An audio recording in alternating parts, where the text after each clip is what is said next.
देश की राजनीति गर्मा चुकी है क्योंकि द्रौपदी मुर्मू जो हमारे देश की राष्ट्रपति हैं उन्होंने G20 से संबंधित जो एक आमंत्रण पत्र विदेशी मेहमानों को और देश के मंत्रियों को भेजा है उसमें लिखा है द प्रेसिडेंट ऑफ भारत, क्योंकि ये नाम पहले होता था द प्रेसिडेंट ऑफ इंडिया। इससे विपक्ष बिफर पड़ा है। वो कह रहे हैं कि हमारा इंडिया अलायंस है, इसलिए डर रहे हैं प्रधानमंत्री मोदी और राष्ट्रपति के नाम से एक तरीके से गोली चला रहे हैं कंधे पर रख के उनके, कि नाम बदलने की कवायद चल रही है। संविधान बदल रहे हैं, कर्तव्य पथ रख दिया राष्ट्रपति का नाम, तो क्या अब भारत का नाम बदल देंगे? जो कांग्रेस के नेता पवन खेड़ा वो बोल रहे हैं कि चिढ़ क्यों रहे हैं, विचारधारा से चिढ़िए, हमसे चिढ़िए, लेकिन भारत वैसे से मत चिढ़िए। वहीं अरविंद केजरीवाल तो ये बोल रहे हैं कि देश 140 करोड़ देश के लोगों का है, तो आप देश के लोगों से चिढ़ क्यों रहे हैं, कहाँ दिक्कत कहाँ आ रही है आपको? तो वहीं इस पर देश के लोगों की अलग अलग राय निकल के आ रही है। ऐसे में हमारे साथ मौजूद हैं प्रसिद्ध समाजसेवक प्रीति पांडे जी। आइए उनसे बातचीत करते हैं कि आखिर देश की राजनीति में भारत बनाम इंडिया हो क्यों रहा है। मैम, क्या कुछ कहेंगे भारत बनाम इंडिया पर? देखिए, जिन जिन नेताओं का आपने नाम लिया उसमें जो कांग्रेस के नेता का आपने नाम लिया, ये सारे वो लोग हैं जिन्होंने भारत में पिछले 70 सालों में देश की संस्कृति सभ्यता को दबाने का काम किया। अब इन्होंने बहुत चालाकी से, विपक्ष ने 28 लोग जो एकजुट हुए हैं, जो कौरवों की सेना एकजुट हुई है, वो महाभारत की लड़ाई में जैसे ये एकजुट हुए थे पांडवों को हराने के लिए, बिल्कुल उसी तरह से ये कौरवों की सेना ने जो अपना नाम रखा इंडिया, उससे इनको लगा कि हम देश की जनता को अपनी तरफ, और ज़्यादा वोट बैंक हमारी तरफ आएगा और देश की जनता को हम बता पाएंगे कि देखिए राष्ट्रवादी हैं हम, हमें देश से बहुत प्यार है, हमने इंडिया नाम रखा है। तो भाई मोदी जी तो मोदी जी हैं। मोदी जी ने कहा अच्छा फिर तो अब देश का नाम ही बदल देते हैं भारत। तो ये करने से सबसे पहले तो देखिए खुशी इस बात की है कि देश का जो नाम भारत अगर चेंज होता है तो मुझे नहीं लगता कि देश के किसी भी व्यक्ति को इसमें कोई प्रॉब्लम होनी चाहिए। ना हमें इंडिया नाम से प्रॉब्लम है, इंडिया तो आज देश का नाम ही है, और कल को अगर ये बदल के भारत भी रखा जाता है तो हमें तो गर्व महसूस होगा, क्योंकि जब हम ये कहते हैं कि हम भारतीय हैं तो भारत से भारतीय निकला, देश की सभ्यता और संस्कृति से भारत निकला, तो भारत से किसी को परहेज या किसी को परेशानी नहीं होनी चाहिए। लेकिन जिस तरह से इन्होंने इंडिया रख के ये चालाकी का काम किया है, मोदी जी ने भारत का नाम रख के इंडिया का नाम भारत, अगर जो प्रस्ताव अगर ऐसा आता है तो कोई चालाकी का काम नहीं किया है। मोदी जी तो अपने रूट से वापस जाने की बात कर रहे हैं, सरकार वापस जाने की बात कर रहे हैं कि हम अपनी देश की भूमि से, अपने रूट से, अपनी संस्कृति से, अपनी सभ्यता से वापस जुड़ सकते हैं। उसमें प्रॉब्लम सिर्फ उनको ये, सारे लोगों को जो हो रही है, वो सारे लोग वही हैं जो बार बार ये बात कहते हैं कि अगर आपको हमारी, जैसे आपने कहा ना कांग्रेस के नेता का नाम लेके कि हमारी विचारधारा से प्रॉब्लम है तो ठीक है, लेकिन आपको देश का नाम नहीं बदलना चाहिए, आपको कॉन्स्टिट्यूशन नहीं चेंज करना चाहिए। आपको भी मोदी जी से प्रॉब्लम है तो ठीक है, लेकिन भारत से प्रॉब्लम कब से होने लगी? आपने भारत जोड़ो यात्रा की, आपके नेता ने इतनी बड़ी यात्रा की, आपके नेता ने मतलब सुबह से शाम तक कई किलोमीटर चले, इतनी मेहनत उन्होंने की, राहुल जी ने। भारत जोड़ो यात्रा क्यों लिख के नाम लिखा, इंडिया जोड़ो यात्रा क्यों नहीं लिखा? सबसे पहले तो उन्हीं से पूछिए।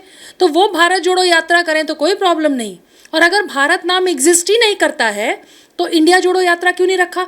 आपके लिए भारत जोड़ो यात्रा सही था, आपके लिए भारत नाम का उपयोग करना सही था, क्योंकि आपको पता था कि आप भारत नाम के थ्रू देश की जनता को एक इमोशनल अटैचमेंट का मैसेज देना चाहते हैं। लेकिन वही जब हमारी देश की सरकार, हमारे देश के प्रधानमंत्री या देश में अगर हम इंडिया से भारत की बात करते हैं तो वो गलत है। आप अगर भारत जोड़ो यात्रा करते हैं तो वो सही है। तो मुझे तो ये जो दोहरी राजनीति वाले लोग हैं यही नहीं समझ में आता। सबसे पहले तो राहुल जी को जवाब देना चाहिए कि भारत जोड़ो यात्रा क्यों की आपने। नहीं, मुझे देखिए लगता है कि भारत अलायंस, विपक्ष की अगर आप बात कर रहे हैं कि इंडिया नाम रख लिया, कल भारत नाम रख लें, कल संस्कृत में कुछ नाम ले आए, कल और कोई ले आए नाम, कल संस्कृति सभ्यता से जुड़ा हुआ बिल्कुल मतलब हमारे गीता से कोई नाम उठा लें, इनका हारना तय है। मतलब ये कितनी भी मेहनत करें, या 28 लोग जो एक गुट बना के कौरवों की जो सेना है, इनका हारना तय है, कितनी भी मेहनत कर लें। देखिए, विपक्ष होना बहुत ज़रूरी है। किसी भी कंट्री में एक कंस्ट्रक्टिव विपक्ष भी हो सकता है। अगर विपक्ष नहीं है, सरकार से बीच बीच में सवाल करने वाले लोग भी चाहिए। हम लोग एक्टिविस्ट हैं, कल देश की सरकार अगर कोई ऐसा काम कर रही है या किसी प्रदेश में ऐसी कोई चीज़ लागू हो गई जिसमें हमें सवाल करना है तो हम पूछेंगे, हम पूछते हैं। हमने हाथरस में पूछा है, हमने बनारस में पूछा है, हमने लखनऊ कानपुर के दंगों पे पूछा है, हम राजस्थान में पूछते हैं। हम अगर उत्तर प्रदेश में पूछते हैं तो कोई प्रॉब्लम नहीं होती, खुश हो जाते हैं लोग, अच्छा अच्छा ये भी हमारे साथ वाले हैं, इंडिया वाले ही हैं। लेकिन अगर हम राजस्थान में पूछ लेते हैं, हम छत्तीसगढ़ में पूछ लेते हैं, हम दिशा सालियान का नाम ले लेते हैं तो प्रॉब्लम हो जाती है, हम सुशांत सिंह राजपूत के मर्डर की बात कर लेते हैं तो प्रॉब्लम हो जाती है। तो सेम उसी तरह की बात है कि अगर कोई आप नाम बदल लो, आप नाम बदल के आप इंडिया रख लें, भारत रख लें, आपका हारना तय है। क्योंकि जिस मुखिया के खिलाफ आप लड़ने की और जिनको बदनाम करने की कोशिश कर रहे हैं, भारत की जनता ने 2014 में भी, भारत की जनता ने 2019 में भी और भारत की ही जनता 2024 में सिर्फ और सिर्फ मोदी जी को ही अपनी सरकार में एक सरकार बनाने का भी मौका देगी। और मुझे लगता है कि प्रधानमंत्री के तौर पे भी हम मोदी जी को ही देखना पसंद करेंगे। मैम, विपक्ष ये बोल रहा है कि हमारा तो अलायंस का नारा ही यही है कि जुड़ेगा भारत, जीतेगा इंडिया। तो हम तो अपना नाम इंडिया ही रखने वाले, लेकिन अब कितनी कवायद कर लो भारत का नाम बदलने की, लेकिन लोग हमें ही वोट देंगे। और वो बोल रहे हैं कि हमारा वोट बैंक खिसकेगा नहीं, हमें ही लोग जिताने वाले हैं, हमारे में से कोई प्रधानमंत्री बनेगा। देखिए, आपने देखा है वो मतलब पुराना कोई प्रोडक्ट हो, 10-15 ऐसे पुराने आपके घर में कबाड़ होता होगा, ऐसे कबाड़ के 10-15 प्रोडक्ट ले लीजिए, उसी खूब फैंसी पैकेजिंग कर लीजिए, लेकिन जैसे वो बाहर से दिखने में तो बहुत खूबसूरत लगता है। जब स्टेज पे रहते हैं, इंडिया वाले खड़े हो गए हैं, गठबंधन वाले खड़े हो गए, विपक्ष, फोटो सेशन होता है, लेकिन जब फोटो सेशन के बाद जब वो डिब्बा खुलता है ना, जब वो रिबन काटा जाता है और फीता खुलता है और वो सड़े गले पुराने कबाड़ निकलता है, तो सबको पता है कि उस कबाड़ की क्या अहमियत है। वो फैंसी पैकेजिंग से कबाड़ बहुत खूबसूरत नहीं हो जाएगा। इन्होंने जो एक कबाड़ का काम पिछले 70 सालों में किया है, ये पूरा ये सारे लोग जो हैं वो अनवांटेड पॉलिटिशियन है इस कंट्री के, अनवांटेड पॉलिटिशियन है जिनको अब देश की जनता देखना पसंद नहीं करती। अगर देखना पसंद करती तो 2014 में वोट देती, 2019 में वोट देती। देखिए, कहीं किसी राज्य में इनका जीतना, मैंने फिर कहा, कंस्ट्रक्टिव विपक्ष भी हो सकता है और विपक्ष होना चाहिए। विपक्ष कंस्ट्रक्टिव नहीं है, इनका पूरा मुद्दा यही रहता है कि प्रधानमंत्री को कैसे घेरें। मणिपुर में घटना हुई है तो दिल्ली से उठ के सारे लोग चले जाएंगे और वहाँ जाके सिर्फ इसलिए क्योंकि वहाँ पे जो सरकार है वो मोदी जी की सरकार है। जहाँ जहाँ भाजपा की सरकार है आप वहाँ जाते हैं, लेकिन जहाँ भाजपा की सरकार नहीं है वहाँ आप नहीं जाते। छत्तीसगढ़ में आदिवासियों को चाहे जला दो, चाहे काट दो, चाहे मार दो, चाहे उनके ऊपर लाठी चलाओ, कोई नहीं बोलता। राजस्थान में अगर किसी बेटी को जिंदा जला देंगे ये नहीं बोलते। महाराष्ट्र में कुछ हो जाता था ये नहीं बोलते थे। तो ऐसा क्यों कि केरला में यहाँ की बच्चियों को किस तरीके से जिहादी अपने जाल में फंसा के किस तरीके से बाहर की कंट्रीज़ में सप्लाई करते हैं, उनको यौन शोषण का शिकार बनाते हैं, उनको सेक्स स्लेव बनाया जाता है, ISIS तक लेके जाया जाता है। उस सच्चाई पे जब एक फिल्म बनती है तो उसका विरोध भी ये लोग करते हैं। ये कश्मीर फाइल्स को भी झूठ बोलते हैं, ये 72 हुर एक करके फिल्म आई थी उसको भी झूठ बोलते हैं। ये केरल में नाम के साथ लड़कियों के घटनाओं पे एक फिल्म आधारित हुई, सच्चाई पे आधारित हुई, जिसमें फिल्म में लड़कियों का सिर्फ नाम बदला गया है, लेकिन उनके साथ जो जो हुआ बाहर वो सब कुछ दर्शाया गया। ये उसका भी विरोध करते हैं। तो अगर आपको बेटियों से बहुत प्यार है, जो आप मणिपुर में दिखा रहे हैं, जो आप उत्तर प्रदेश में दिखाते हैं, आपको केरल की बेटियों से प्यार क्यों नहीं है? आपको जो बेटियां बाहर जाके यौन शोषण का शिकार बनती हैं, जिनका रेप होता है, जिनका मर्डर कर दिया जाता है, जिनको काट मार दिया जाता है, आपको उन बेटियों से प्यार क्यों नहीं है? राजस्थान में जिंदा लड़की जला दी जाती है, आपको उस बेटी से प्यार क्यों नहीं है? छत्तीसगढ़ में जिंदा एक ही परिवार की 2 बहनों को जला दिया जाता है, आपको उससे प्यार क्यों नहीं है?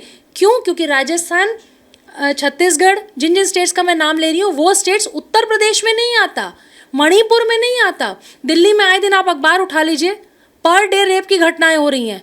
यहाँ के लोग उठ के मणिपुर चले जाते हैं तमाशा करने के लिए, लेकिन अपने प्रदेश के लिए क्या बोल देते हैं, जी यहाँ का तो लॉ एंड ऑर्डर हमारे हाथ में नहीं है, यहाँ की पुलिस हमारे हाथ में नहीं है, यहाँ सेफ्टी सिक्योरिटी हमारे हाथ में नहीं है।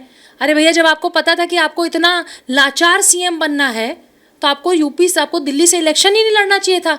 आपकी चाहे महिला आयोग है तो भी वह यही बात बोली जाती है, चाहे आपके मंत्री हैं यही बात बोलते हैं। लॉ एंड ऑर्डर का हवाला देके और ये कह के कि दिल्ली में आधी ज़्यादा शक्तियाँ हमारे पास नहीं है, तो आप CM क्यों बने?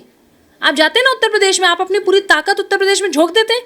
आप झोंकी हुई है लेकिन फिर भी हार गए। देखिए, हम यूपी वालों को बिल्कुल फ़र्क नहीं पड़ता कि आप फ्री बिजली दें, फ्री पानी दें, आप फ्री बिजली फ्री पानी सब अपने यहाँ रखिए, हमें कोई भी मंदबुद्धि नेता नहीं चाहिए।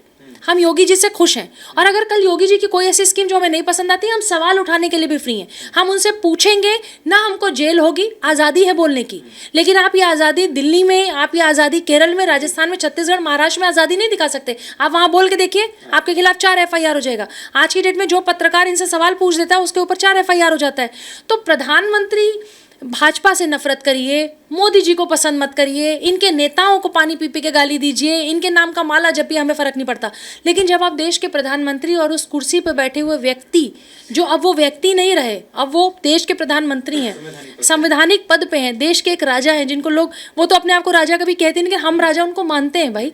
मतलब हम प्रजा हैं, हम एक ऐसे व्यक्ति को हमने उस गद्दी पे बिठाया है जो ना भेदभाव मानते हैं, किसी के साथ बैठना, किसी के साथ खाना, हर व्यक्ति को, हर इंसान को, हर राज्य के हर बेटा हर बेटी को, हर धर्म हर जाति के व्यक्ति को अपना समझते हैं, अपना परिवार समझते हैं। जो व्यक्ति अपना परिवार छोड़ के इतने साल पहले निकल गए वो देश की सेवा के लिए और राष्ट्र सेवा और धर्म की सेवा के लिए, अगर आप उनके ऊपर आवाज़ उठाते हैं तो मैं तो कहूँगी कि इस बार जो अभी प्रोपेगेंडा कर रहे हैं, जो पिछली सीटें इनकी आई थी उससे भी कम सीटें इस बार इनकी आनी है। और इस बार मुझे लगता है कि मोदी जी की जो ताकत है, जो मोदी जी के नाम की एक खूबसूरती है, जो मोदी जी को लोग अपनापन, अपना अभिभावक, गार्जियन, पेरेंट, पिता तुल्य लोग समझते हैं, मोदी जी के लिए जो लोगों का एक इमोशनल अटैचमेंट है, वो अटैचमेंट इस बार और आपको बढ़ चढ़ के दिखेगा।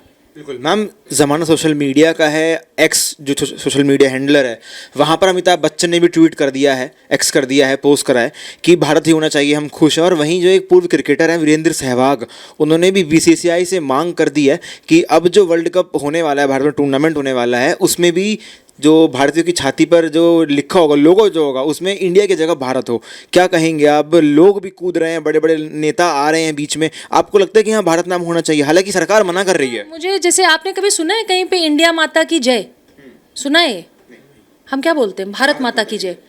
अगर हम 15 अगस्त को, 26 जनवरी को, यही लोग जो आज इसका विरोध कर रहे हैं, ये खुद भी जब झंडा फहराया जाता है तो वहाँ भारत माता, अपने अपने जो इनके पॉलिटिकल ऑफिसेज हैं, वो वहाँ पे भी जब झंडा फहराते हैं तो वहाँ पे बोलते हैं भारत माता की जय। इंडिया माता की जय नहीं बोलता कोई। आप भारत का नाम, आप अपनी यात्रा में भी भारत का नाम ले रहे हैं, भारत माता की जय के भी जयकारे लगा रहे हैं, लेकिन अगर नाम चेंज करने की बात हो रही है तो इसमें तमाशा होना ही नहीं चाहिए। मैम लेकिन बड़ा सवाल तो ये है ना कि 9 साल प्रधानमंत्री को बने हुए हो गए देश के राजा, लेकिन आखिर 9 साल में याद क्यों नहीं आई? जब चुनाव होने में केवल 8 महीने शेष रह गए, तभी क्यों याद आई कि हाँ चलो भारत करते हैं इंडिया से? जवाब बहुत अच्छा है। इसका जवाब ये है कि 2014 में जब मोदी जी आए तो उन्होंने कहा जी अनुच्छेद 370 हटाएंगे। अनुच्छेद 370 मजाक है क्या? अनुच्छेद 370 हटाना किसी सड़क का ट्रैफिक हटाना नहीं था। अनुच्छेद 370 हटाने में जो मेहनत लगी होगी, जो दिमाग लगा होगा, 9 साल में अनुच्छेद 370 हटा। ट्रिपल तलाक, राम मंदिर, यूसीसी और पॉपुलेशन कंट्रोल बिल लाइन में ही है। तो आप सोचो कि देश के प्रधानमंत्री ने जो जो वादे दिए थे, जो जो वादे किए थे जनता से, एक के बाद एक, रोड, बिजली, सड़क, पानी, आप आज देश के किसी कोने, मैं पिछली बार अपने एनजीओ की तरफ से उत्तर प्रदेश के गांव-गांव, कस्बों में गई थी। मैं देवरिया से लेके, सलेमपुर से लेके, गोंडा, बस्ती, इन जिलों में मैं गई थी, जिन बस्तियों में 17-17 घंटे लाइट नहीं रहती थी। खुद वहाँ की जो महिलाएं हैं, जो बूढ़ी बुजुर्ग, जिन्होंने अपना बचपन से लेके, जवानी से लेके बुढ़ापा तक उस गाँव में दिया, जहाँ वो कहती कि 1 दिन लाइट आती थी, 1 दिन नहीं आती थी, फिर 17 घंटे लाइट नहीं रहती थी, 4 घंटे लाइट रहती थी, फिर 12 घंटे लाइट आती थी, 12 घंटे लाइट नहीं आती थी। आज उन जगहों पे भी लाइट रहती है। तो आपने जो 9 साल की बात की, एक देश के मुखिया के पास सिर्फ इंडिया से भारत नाम बदलना नहीं था। पहले जो लोग हैं उनके घर घर तक नल पहुंचाना, रोड पहुंचाना, रोड वहाँ रहना, सड़क, बिजली, पानी, नौकरी, हर चीज़ की व्यवस्था करना। और भाई साहब सबको छोड़ दीजिए, 130 करोड़ की जनता में हम दिल्ली, बॉम्बे, बैंगलोर को समझते हैं ये सिर्फ यही शहर है।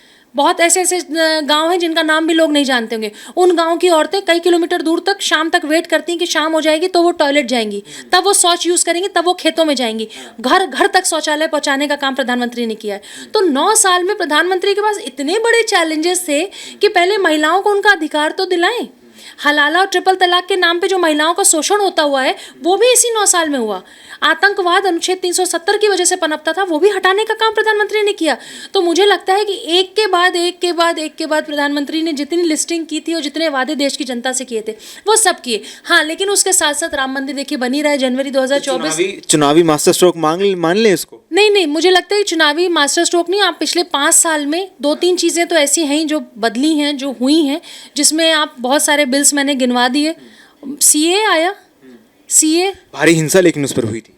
अरे भारी हिंसा तो होगी, अभी तो सीए लागू होगा तो भारी हिंसा होगी। अभी यूनिफॉर्म सिविल कोड में देखिएगा कितनी हिंसा करेंगे। अभी पॉपुलेशन कंट्रोल बिल में, मतलब एक ज़मीन का टुकड़ा है, उसमें हम मतलब एक झोपड़ी बनाएंगे और हम 25 बच्चे पैदा करेंगे और हम 25 बच्चों के लिए हम सरकार से नौकरी भी मांगेंगे, घर भी मांगेंगे, सुविधाएं भी मांगेंगे, तो किसी चीज़ की एक क्षमता होती है ना, आपके पास एक रोटी, उसे कितने टुकड़े करके आप अपने बच्चों को खिला सकते हैं। सेम उसी तरह ना, हमारे पास लिमिटेड रिसोर्सेज हैं, लेकिन हम पॉपुलेशन पे बात नहीं करना चाहते।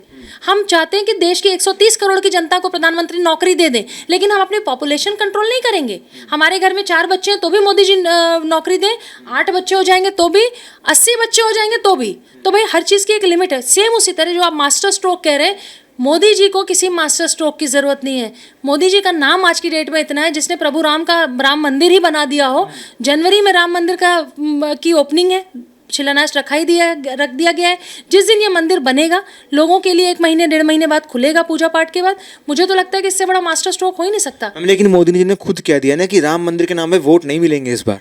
मैं तो खुद आपसे कह रही हूँ कि राम, इसका मतलब जिस पार्टी को, जिस मोदी जी को ये कहा जाता था कि राम के नाम पे वोट मांगते हैं, ये तो राम मंदिर के नाम पे राम मंदिर बनाएंगे पर तारीख नहीं बताएंगे।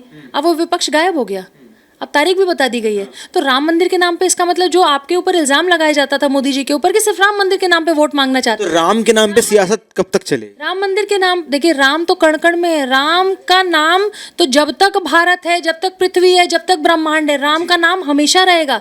राम के नाम पे सियासत वो लोग करते हैं जो राम सेतु तोड़ना चाहते हैं। राम के नाम पे सियासत वो करते हैं जो चुनाव, अभी आपने कहा ना चुनाव प्रोपेगेंडा, अभी आप उन सारे लोगों को जिनको यात्रा करते हुए देख रहे थे, भारत जोड़ो यात्रा, अब ये सब अयोध्या भी जाएंगे। अब ये गले में जनेऊ पहन के नकली ब्राह्मण बन के, वो नहीं, अभी इलेक्शन आने दीजिए। नहीं, राहुल गांधी एक तरफ तो बोलते मैं जनेऊ दाऊ ब्राह्मण हूँ, और वही सावन के महीने में बिहार में वो मटन चिकन खाते दिख रहा है। हमने देखा वो वीडियो जिसमें लालू जी के घर पे हैं, वो मटन बना रहे हैं। तो जो लोग सनातन को नहीं मानते, जो पूजा पाठ को नहीं मानते, वो इलेक्शन में मोदी जी को देख देख के, योगी जी को, क्योंकि उनके सामने जो कॉम्पिटिटर है ना, वो कॉम्पिटिटर बहुत स्ट्रांग है। उस कॉम्पिटिशन से अगर आपको मैं तो कह रही हूँ कि अगर मोदी जी को देखने के बाद या मोदी जी से सीखने के बाद उनको कॉपी करने के लिए भी अगर आज कोई राम मंदिर में जाके मत्था टेकता है तो वो भी बहुत अच्छी बात है। थोड़े उसके पाप निकल जाते हैं। इसीलिए अमेठी से हारने के बाद वायनाड चले गए, कोई बात नहीं, कुछ सीटें तो बच गई। लेकिन जो देश में रह के ये सोचेगा कि हम राम को गाली दे के अपनी सीटें बचा लेंगे या जनता हमें वोट दे देगी, वो नहीं हो पाएगा। राम की इतनी बात हो रही है और सनातन की आपने बात करी थी, तो आखिरी सवाल मेरा आपसे यही है, हम चलते हैं थोड़ा दक्षिण में भारत के, वहाँ पर तमिलनाडु के मुख्यमंत्री हैं M.K. स्टालिन, उनके बेटे भी एक राज्य मंत्री हैं, उनके पास प्रभार है, मंत्री हैं वो। उन्होंने एक बहुत बड़ा बयान दिया है, वो विवादों में भी हैं। उन्होंने ये बोला है कि सनातन धर्म जो है ये डेंगू मलेरिया की तरह एक बीमारी है, इसको ख़त्म ही करना पड़ेगा, इसका विरोध नहीं करना है, ख़त्म ही करना है इसको। और जब दोबारा पूछा गया तो स्टिल सेइंग कि हाँ मैं अडिग हूँ अपनी बात। देखिए, मैं तो इसमें सबसे पहले कहूँगी कि जो हमारे जितने मठ हैं, जितने हमारे मंदिर हैं, जितने हमारे पीठाधीश्वर हैं, जो हमारे शंकराचार्य मंदिरों से संबंध रखते हैं, जो हमारे स्वामी लोग हैं, जो हमारे देवी देवताओं की पूजा करते हैं, उन सब लोगों को स्टालिन के ऊपर इतने केस करने चाहिए, क्योंकि कहीं ना कहीं ये स्टेटमेंट देने के बाद, सनातन धर्म के बाद, ये आप इतना बड़ा स्टेटमेंट देते हैं, डेंगू मलेरिया और क्या क्या कहते हैं, तो हिंदुओं की भावना को आहत जो पहुंचा, उसके लिए बात करने की ज़रूरत है। सबसे बड़ी बात कि जब देश में अभी कुछ दिन पहले ही नुपुर शर्मा ने एक डिबेट में बयान दिया, कुछ कहा, वो गलत था, सही था, वो बात की बात है, हमें उसमें नहीं पढ़ना, लेकिन लोगों ने ये कहा कि भाई मुसलमानों की जो है वो मतलब हम उससे आहत हुए, हमारे धर्म पे प्रहार हुआ। स्टालिन जैसा व्यक्ति इतना बड़ा स्टेटमेंट दे देता है, और हमारे धर्मगुरु, मैं तो बार बार कहूँगी कि उनके ऊपर इतने केसेस होने चाहिए कि उनको पता चल जाए कि इस देश में हिंदू मुस्लिम सिख ईसाई सब रहते हैं। पूरे इंटरव्यू में हम लोग किसी धर्म के ऊपर ना प्रहार कर रहे हैं ना हम कुछ बोल रहे हैं, लेकिन हिंदू इतना टॉलरेंट है कि हिंदू धर्म पे कोई कुछ भी बोल देता है, मजाक बना देता है, वो स्टैंडिंग कॉमेडियन कुछ बोलने लगते हैं, जिनकी कोई हैसियत नहीं है, जो एक बार राज्य मंत्री अभी बने हैं, CM के बेटे अगली बार CM बनेंगे नहीं बनेंगे, खुद CM की कुर्सी पर कभी आएंगे कि नहीं आएंगे, जिनके बाप दादाओं ने हमेशा सनातन का ही, साउथ में तो मुझे लगता है कि साउथ में अगर आप ट्रैवल करेंगे तो आप देखेंगे कि साउथ में पूजा पाठ पद्धति, देवी देवता, सनातन बहुत ज़्यादा माना जाता है। साउथ में रहने के बाद इनको बुद्धि क्यों नहीं आई? मैं तो कहूँगी कि पहले अयोध्या जाके राम मंदिर का मत्था भी टेकें, और साउथ के जितने मंदिर हैं वहाँ पे भी जाके मत्था टेकें, शायद आपके कुछ पाप कम हो जाए। लेकिन जो इस तरह के स्टेटमेंट देते हैं उस पर कानूनी एक्शन ज़रूर होना चाहिए।